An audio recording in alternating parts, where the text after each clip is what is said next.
दर्शकों स्वागत है आपका विदिशा एमटी न्यूज में। कृष्णकांत सिंह घर। अब देखते दिन भर की खास खबरें। 14 सूत्रीय मांगों को लेकर एबीवीपी द्वारा कलेक्टर को सौंपा गया ज्ञापन। अखिल भारतीय विद्यार्थी परिषद के सदस्य रहे मौजूद।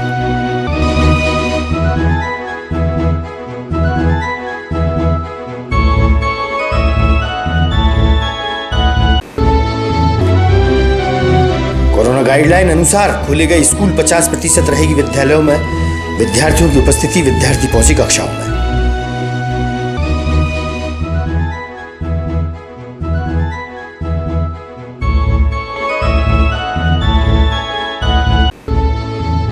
और केंद्रीय बजट पेश होने पर प्रधानमंत्री नरेंद्र मोदी के भाषण का हुआ सीधा प्रसारण। भाजपा के नेता व कार्यकर्ताओं की रही उपस्थिति।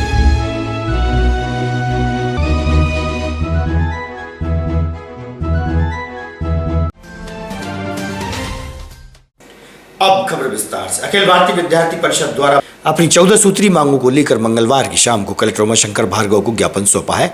एबीवीपी की टीम रही मौजूद।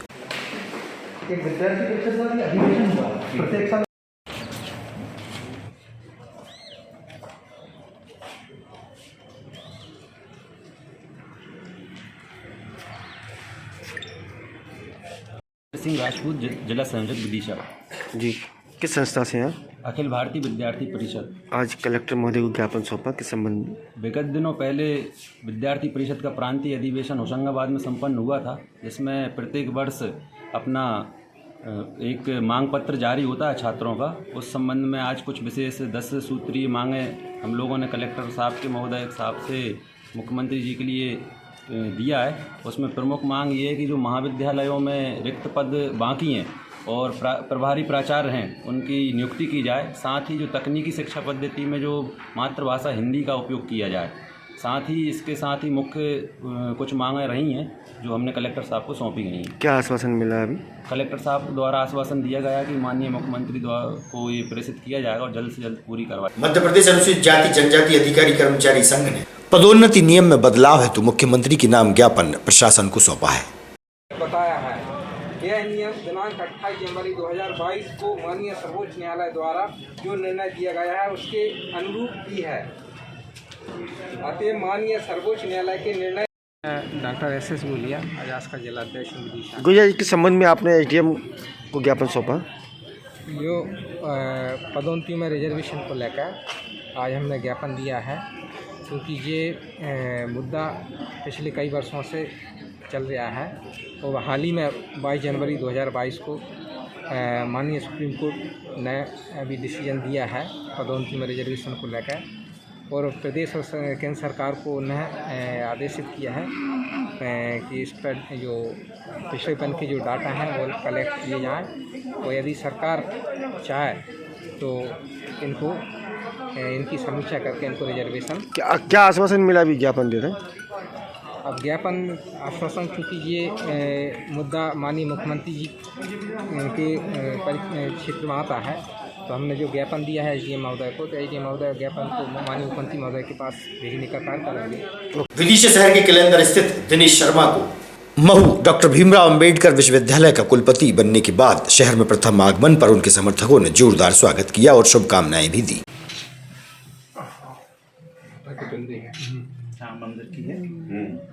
चिड़ौल वाली माता। और आज क्या उपलब्धि हासिल की है और आप उनके बारे में क्या कहेंगे? आज हमारे साथ आदरणीय श्री दिनेश शर्मा जी हैं, जो शिक्षा के क्षेत्र में कुलपति बने हुए हैं। हम डॉक्टर अंबेडकर यूनिवर्सिटी के, उन्हें ये जिम्मेदारी मिली है। डॉक्टर अंबेडकर के नाम से वो विश्वविद्यालय है। अंबेडकर ने दलित, कुचले और पिछड़े लोगों के लिए शिक्षा का और संविधान समझने का, प्रजातंत्र का महत्व बताया था। उस काम को बढ़ाने के लिए उन्हें राज्य सरकार ने बहुत बड़ी महती जिम्मेदारी सौंपी है। और ये निश्चित ही सही बात है कि वो ही एक मध्य प्रदेश में एकमात्र ऐसे व्यक्ति थे कि जो इस काम को कर सकते थे। इसीलिए मध्य प्रदेश सरकार ने पैनल में उनका एकमात्र नाम भेजा है। पूरा परिवार, मैंने एक जगह लिखा था कि वो तो हीरो की खान नहीं है, बल्कि कोनोर हीरो की खान है। इस परिवार के जो हम लोगों की पीढ़ी के जाने हुए लोग थे, वे थे आदरणीय श्री जगमोहन जी शर्मा, स्वयं गोल्ड मेडलिस्ट थे। और वो जो शिक्षा अधिकारी थे वो रिकॉर्डेड ऐसे शिक्षा अधिकारी बहुत कम आए हैं विदिशा में, लगभग नहीं आए। उस परिवार में दूसरे जो व्यक्ति नॉन व्यक्ति हैं श्री जगमोहन जी शर्मा, जो शिक्षाविद हैं, सर्वहारा के लिए लड़ने वाले व्यक्ति हैं, लाजवाब कवि हैं और वो बिल्कुल आम और पिछड़े आदमी की बात करने वाले, कविताएं करने वाले आदमी हैं। उन्होंने अभी एक किताब यक्ष प्रिया लिखी है।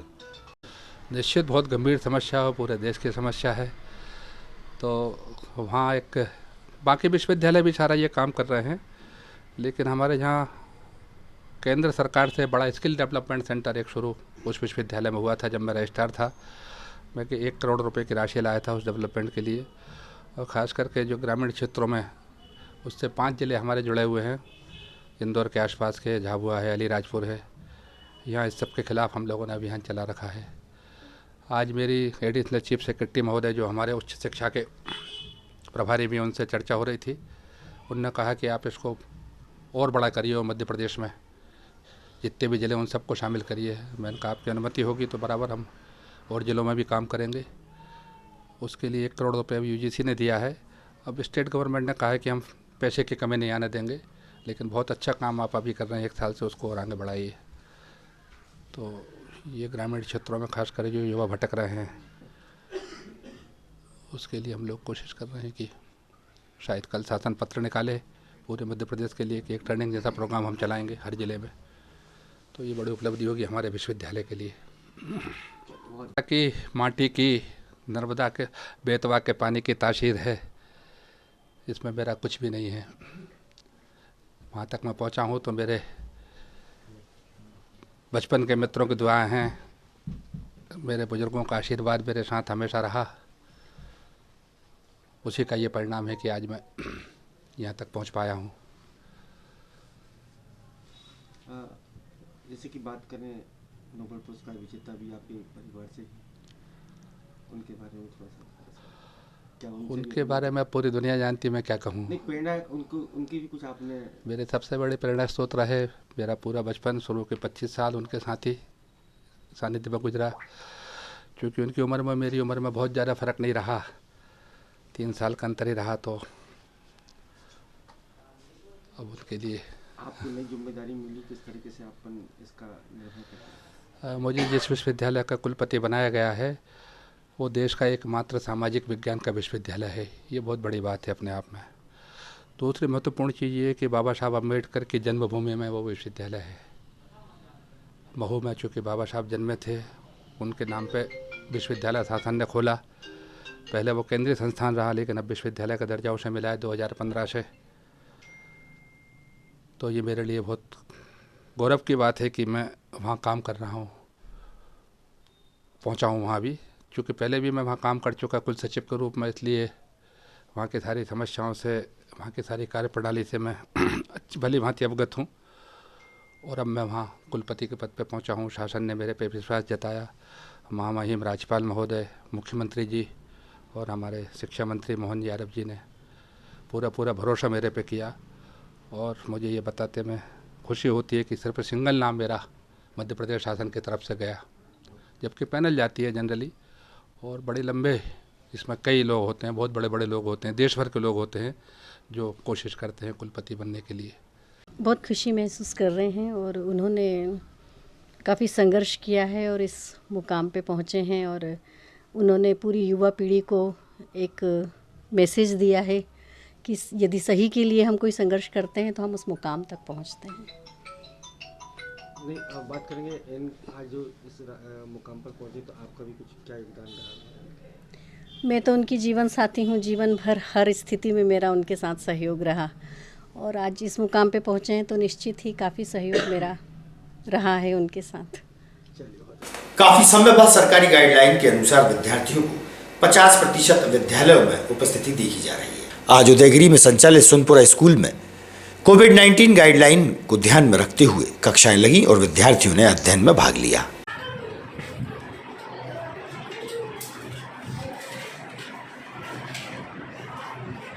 कौन सा बीमार परिवर्तित करता है? बताइए आंसर।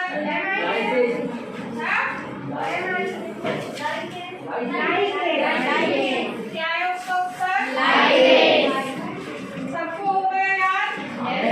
मेरा नाम ज्योति शर्मा है, माध्यमिक शिक्षक, साइंस की टीचर हूँ मैं। ये संस्था कहाँ पर संचालित है? ये सोनपुरा हाई स्कूल। वर्तमान में कोविड की गाइडलाइन के पास कितने बच्चों की 50% के हिसाब से बच्चे आ रहे हैं और उसी हिसाब से बिठाया जा रहा है, एक एक बेंच पे एक एक बच्चे को। तनुजा कुशवाहा, मैं 10th क्लास स्टूडेंट हूँ। कौन से कहाँ पर ये स्कूल संचालित है?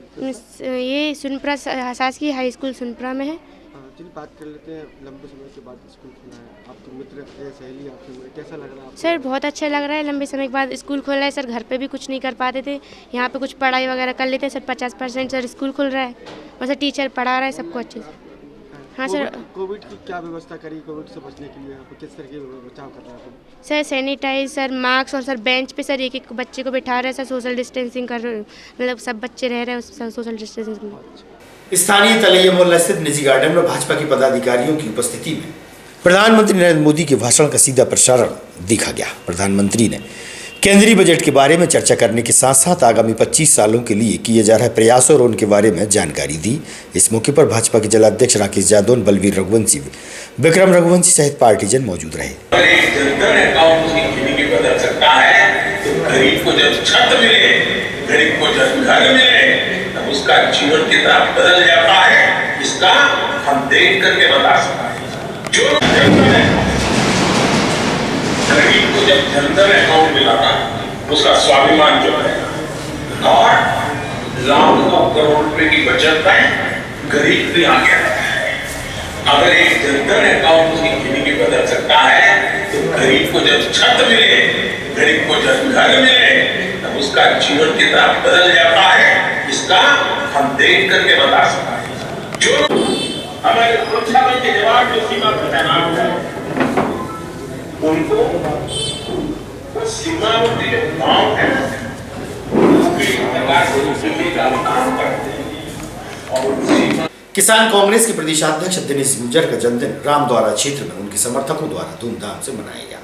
इस मौके पर कांग्रेस के नेता आशीष भदौरिया, अरुण अवस्थी, विवेक ठाकुर सहित कांग्रेसी कार्यकर्ता उपस्थित थे। के बारे में सबका ख्याल रखने वाले नेता के आज हम जन्मदिन मना रहे हैं। और 15 महीनों की जो हमारी कांग्रेस सरकार रही, तो मैं कहता हूं कि मंत्रियों ने इतना काम नहीं किया होगा लोगों का जितना दिनेश भाई ने किया। बगैर पद पर रहते हुए, सिर्फ किसान कांग्रेस के प्रदेश अध्यक्ष रहते हुए, अगर गरीबों की, लाचारों की, जरूरतमंदों की मध्य प्रदेश में आवाज बने आदरणीय दिनेश गुर्जर जी, निश्चित रूप से वो बधाई के पात्र है। क्योंकि मैंने देखा इन 15 महीनों में मंत्री तो इतने बिजी होते थे, उन्हें बात करने की फुर्सत नहीं होती। अगर पीसीसी में बैठ के कोई काम करता था तो दिनेश गुर्जर जी करते थे। और निश्चित रूप से हम सबकी सभी कामना करते हैं कि आदरणीय दिनेश भाई ऊंचाइयों को छुएं और हम सबकी आवाज बने। अब मैं इस गरिमामय कार्यक्रम के आयोजक जिला किसान कांग्रेस के अध्यक्ष आशीष भदौरिया जी से निवेदन करूंगा कि आभार प्रदर्शन करें। प्रदेश किसान कांग्रेस के अध्यक्ष आदरणीय दिनेश गुर्जर जी के जन्मदिन के उपलक्ष्य पर बहुत ही शॉर्ट नोटिस पर हमारे बीच पधारे आदरणीय बड़े भाई मजर भाई, हमारे मोस्ट सीनियर और हमेशा युवा देखने वाले आदरणीय दिनेश टिंकी साहब, हमारे सहपाठी भी कह लें और सहमित्र भी कह लें राजू अवस्थी जी, हमारे किसान कांग्रेस के प्रदेश महामंत्री आदरणीय मोहन सिंह रघुवंशी भैया, हमारे ब्लॉक अध्यक्ष आदरणीय सोनू राजपूत जी, हमारे युवाओं के तरनाई युवा कांग्रेस के साथी विवेक ठाकुर जी, यूथ कांग्रेस के हमारे विधानसभा अध्यक्ष संयोग जैन जी, कपिल गोस्वामी जी, हमारे प्रवक्ता आदरणीय वकील साहब सुनील दांगी जी, राकेश बाबा और शोभित सेठी जी, हमारे उपाध्यक्ष थारे से पधारे संतोष दास वैष्णव जी, हमारे ब्लॉक के अध्यक्ष आदरणीय राजा भैया और सभी मेरे 23 नंबर ग्रुप के साथी।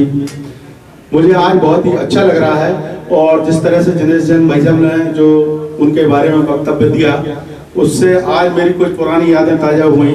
जैसा कि इन्होंने बताया, इसी तरह जब मेरा भी केवल खेल कूद और पढ़ाई लिखाई से वास्ता था, उस काल से लेके और आज राजनीति के सफर में जब वो लाए, तो उस समय मैंने ये कहा था कि मेरा जो नेचर है और जो राजनीति का कल्चर है, वो दोनों एक दूसरे के विरोध में हैं। तो कैसे मैं इस माहौल में काम करूंगा, क्योंकि जो खेल का एक प्रभाव है, स्पोर्ट्स की जो एक शैली रहती है, स्पोर्ट्स का जो एक नेचर है, वो नेचर ऐसा रहता है कि हाँ एक दूसरे का सपोर्ट करके और सामने वाली टीम को हराया जाता है। मैंने कहा ये अभी परिणाम जो देखने में आता है कि राजनीति का जो क्षेत्र है उसमें एक दूसरे को सपोर्ट नहीं करा जाता, तो बोले नहीं ऐसे लोगों की जरूरत है जो राजनीति में भी आके एक ऐसी टीम का गठन करें जो आपस में एक दूसरे को सपोर्ट करें और हमारी विरोधी पार्टियों को शिकस्त दे सके। उनके ये कहने के बाद मैं भी इस फील्ड में आया, मुझे भी एक अवसर मिला। आज मेरे बड़े भाई आदरणीय दिनेश गुर्जर जी को जन्मदिन की बहुत बहुत बधाई और शुभकामनाएं। मैं ईश्वर से ऐसी प्रार्थना करता हूं कि वो विधायक बने, मंत्री बने और तमाम ऊंचाइयों को छुएं। और आज हमारे किसान कांग्रेस के जिलाध्यक्ष मेरे बड़े भाई आदरणीय आशीष भदौरिया जी का बहुत बहुत आभार व्यक्त करता हूं कि उन्होंने हमारे आदरणीय प्रदेश अध्यक्ष जी का बड़ी धूमधाम से जन्मदिन मनाया। आज की खबरों को देते ही पर ब्राह्म आप देखते रहिएगा आगामी खबरों के लिए विदिशा एमटी न्यूज। अगर आप ये वीडियो फेसबुक पर देख रहे हैं तो लाइक जरूर करें और ज्यादा से ज्यादा शेयर करें। धन्यवाद।